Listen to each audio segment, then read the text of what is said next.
Why did you begin your YouTube channel? For the same reason that Possible History did. Both of us were annoyed at a particular channel and thought that we could do it better. I just wanted to put my own twist on the alternate history genre. I wanted to show off my coins, stamps, etc.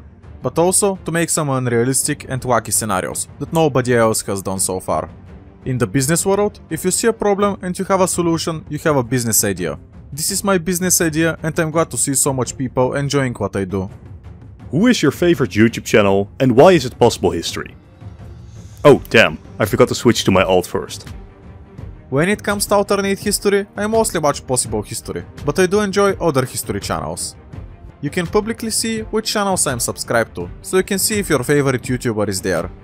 As for the channel in general that I watch the most, it's Black Metal Promotion, yet another Dutch dude. Do you wear glasses? Yes I do. Why did I choose the name Rewriting History? The name is AI generated, believe it or not. I didn't know what to call the channel initially, and I didn't want to spend some time thinking about such a detail. I wanted to start creating as soon as possible. The other option I liked was the historical what ifs, which maybe sounds better. I hope I have debunked the mystery of my name and now you know that I just didn't rip off Possible History's name. How did you get into geography? I, like many of you, became interested in geography and history from video games. I became interested in military combat with the Age of Empire 2 video game.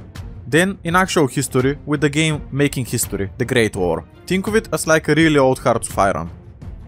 I didn't play Making History initially, I watched a Bulgarian YouTuber play it. Checking his video now, it was uploaded 8 years ago.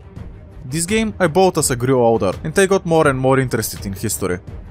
As for the second question, I only know Bulgarian in English, but I'm always curious to learn more. Right now, I decided I wanted to learn Arabic, and I have made some really nice progress. What's the thing that inspired me to do YouTube? I wanted to build a community and dreamt of getting people to comment on my videos so I can reply to them while waiting for the bus or the train. This way, I wouldn't waste any time being unproductive. I simply entered the market because I thought I was good enough and had my unique stories to share. I didn't know what to expect in the beginning and if it would work out or not. Thanks to you guys, we're now here. What made me choose alternate history and advice for people looking to start? In the beginning, I was split on between doing Hearts of Iron 4 and alternate history content. The reason for that is the fact that both niches are underserved, especially Hearts of Iron 4. The game is really big and you barely see anyone streaming it on Twitch. I decided to create alternate history since I found it more interesting and I wouldn't burn out from it, I hope. As for advice, the best one I can give you is start now. You don't need to be perfect, have the perfect setup or anything, you just need to get started and get there. For example, in the beginning I was doing a lot of my videos in PowerPoint. Now I actually use a video editing software, which I might replace with something else very soon. In just 5 months of doing YouTube, I'm about to change 3 editing softwares. Most people are only concerned about doing the right thing in the beginning, which means choosing the perfect video editing software, for example. Had I waited and not started, I might not be here now. The best advice is to start now and become perfect over time. Don't wait to become perfect, as without any action, you can never achieve perfection. What is my favorite video I have done? I like to say that it's what if Portugal saved its colonial empire. I liked it because it was a quite unique topic and I came up with a unique way to get the alternate history part. The reason I liked it the most, I think, is because it came out so easily. I also found a YouTube video with footage of the colonial wars and Black Sabbath playing the song Paranoid on top of it. I just listened to that on repeat for the duration of the entire video making process. Did I make any videos before this channel? Quite long ago, I used to have a 300 subscribers channel where I uploaded many video games as a kid. I wasn't any good and I didn't edit, but gained some YouTube experience. Also regarding the second question, no, I don't drive. I don't even have a driver's license. So I'm not even into cars. I'm from Europe. Do you expect me to drive? What is my favorite part of making a video? Hitting the upload button and seeing the people liking and engaging with the video. I do enjoy every single bit of the video creation process except the voiceovers. What motivates me to upload consistently? I don't have a schedule actually, I just upload whenever I have a video ready, which is every other day pretty much. I am very motivated because I really like what I do. It doesn't feel like working, but also it's very rewarding. I upload a video and gain thousands of views, with many comments and positive thoughts. I will double down and try to do daily 15 to 20 minute videos, because you guys deserve the best. What is the hardest thing about making the scenarios? For me, it's the voiceover. It's not that I find it hard, I just do many takes and it's very time consuming. What is the hardest thing about being a YouTuber?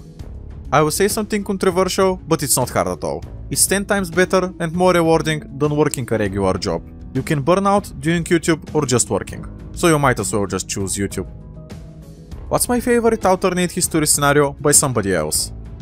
I really liked possible histories what if darkness literally kills humans. I really want to do something similar with that, but to avoid copying him, I could do sunlight instead of darkness. I just have many things to add to the world that he came up with. It's for sure the video that made me think about the most. How old I am and do I have any ethnicity? I'm 20 years old, going to be 21 in a few months.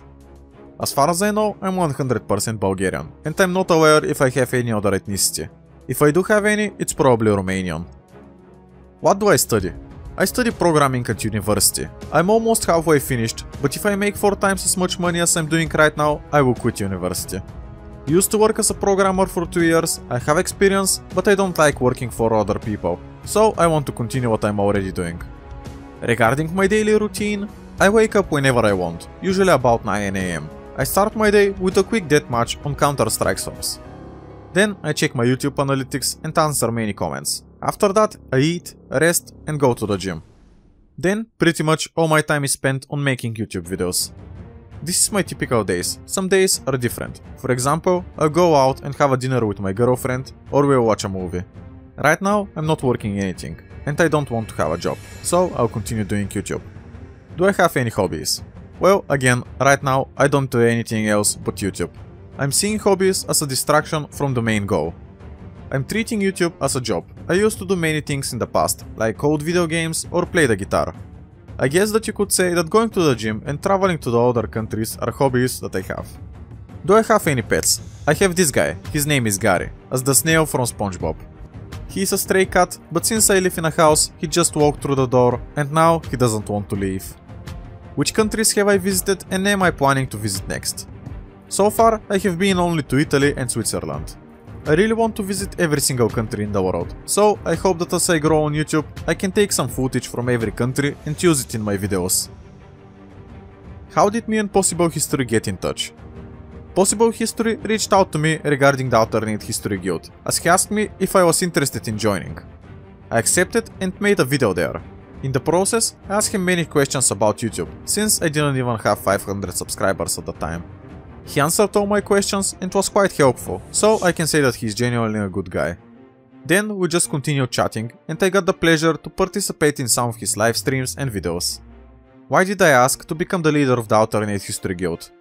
After Possible History left, I wanted to take over and develop it further.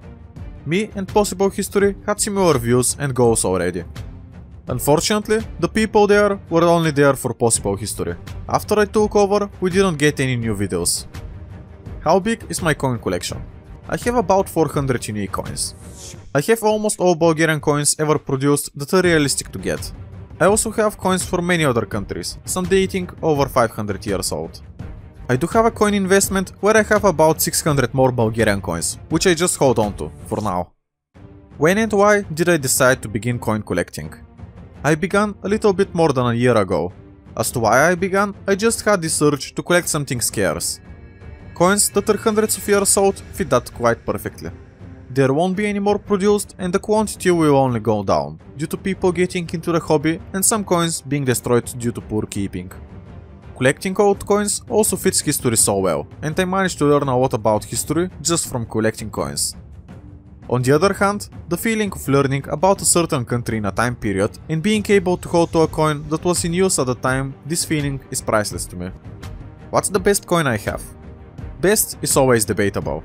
For some people, the best is the oldest, which means this would be this coin from Poland, Lithuania from 1583.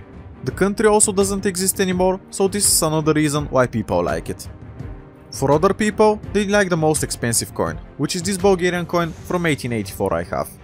I will not go over the details why it's so expensive, so let me know in the comments if you want to see a video dedicated for showing coins and me explaining the war behind them. Finally, some people like it when they see a familiar monarch's face. Here I have Napoleon III, but other French coin I have is from the Sun King Louis XIV. The coin is from 1661, so not the oldest, but it's in a good quality and you can see clearly the monarch's face. What's my favorite year in history? Although the year is ending, I would say 2023. The reason for that is that this year I started doing YouTube and I hit 5,000 subscribers. I'm also very thankful that I'm alive and that the world hasn't destroyed itself with nuclear weapons so far. What is my least favorite historical era? Ancient history for sure. I'm not very interested in that because I don't know where to look to gain more information. I'm planning a lot of videos based on ancient history, so I guess I'll step out of my comfort zone and find out. Which country would I bring back from history? I will surprise you and I'll say that I wouldn't bring any country back from history. I think that each country collapsed for a very good reason. Bringing them back into the modern world would just collapse them yet again. What is my favorite African country? I would say Malawi. I just really love lakes and huge mountains, and Malawi has it both. Realistically, the country is not doing well, so if I had to choose an African country to live in, I would maybe choose Morocco. What is my favorite video game? I haven't played many video games since I started doing YouTube. I used to play a lot of old school RuneScape, but I haven't played it in a while. I also mentioned Counter-Strike Source earlier, and of course, many Paradox interactive titles. What's my opinion on World War III? I think that the Third World War would be very scary and it would happen in our lifetime. This is why I want to move to Switzerland and be unaffected by it as much as possible.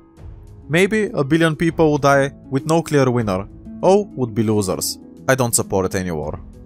What's my favorite non-Balkan country? Switzerland for sure. I speak very positively of them in my videos and I want to live there because I'm tired of living in an unstable country, such as Bulgaria. Also, as I just mentioned, safety during World War III. What is my favorite American state? I don't really know a lot about the states, but the Northwest interests me because of their nature. States like Washington, Oregon and Montana look beautiful. The nature that is. The cities are nothing too special. Is the United States designed to fail? I don't think so. The United States is an older country compared to many countries around the world. If they were designed to fail, they would have failed already many times. They have their own problems, but that's maybe not by design. It can all be linked to greedy politicians, like everywhere else. Do I wish for Greater Bulgaria? Actually, not really. Greater Bulgaria only looks good on the map. Sadly, Bulgaria never realized their full potential, and most likely never will. Expanding the borders of Bulgaria wouldn't fix the fundamental issues of corruption and depopulation. Do I want the Bulgarian Tsardom to return? Again, not really. Depending on the leader, for example, Boris III I would say was very capable, but his son wasn't. You may recognize his son as the child from Hearts of Iron 4 that succeeds Boris after his death. If the Bulgarian Tsardom returns, then most likely he would be the ruler. He ruled the Kingdom of Bulgaria from 1943 to 1946, but he was just a kid. After the fall of communism, he became Prime Minister of Bulgaria from 2001 up until 2005. So, he did rule Bulgaria for 4 years, funnily enough. He claimed that he would fix the country in just 1000 days, but ended up stealing so much money and then left the political scene. Classic Bulgarian politician. What is my opinion on Tsar Ferdinand? I would compare Ferdinand to Napoleon Bonaparte. Both had the best interest of their nations in mind, but it didn't quite work out in their favor. Ferdinand just wanted to realize San Stefano Bulgaria, which was never achieved. Had Bulgaria won any world war, this could have changed. Tsar Ferdinand also brought two national catastrophes to Bulgaria, so my opinion is neutral. There are positive and negative things that can be said about him, just like Napoleon Bonaparte. What's my favorite Slavic country? I like Czechia for the beer. Also, the architecture is lovely. The country has a lot of Germanic influence and I could see myself living and working there. Poland is another country I like, because of the architecture and the stability of the country. Compared to Bulgaria, Poland is the exact opposite, which is really good for them. Croatia is something more close to home. As a person that grew up near the sea, Croatia would maybe feel like home. Also, they are Balkan, which I'm very used to Balkan countries. Do I plan on updating the board game? Well yeah, eventually. I try to see if people would like it and if I am onto something, although it's not a priority at all right now. I was thinking about making my own Hearts of Iron 4 mod instead, where I translate my video scenarios into focus trees. I will do a demo on that very soon, so stay tuned. If I hit 10,000 subscribers, what's next? Well, I guess more giveaways, make more community games, and also hold contests on my Discord, stuff like that. When do I expect to hit 40,000 subscribers? 14th of April 2024, mark my words. With that, these are all the questions that I chose. Thank you everyone for subscribing. Please join my Discord, link in the description, where I'll host a giveaway. See you soon!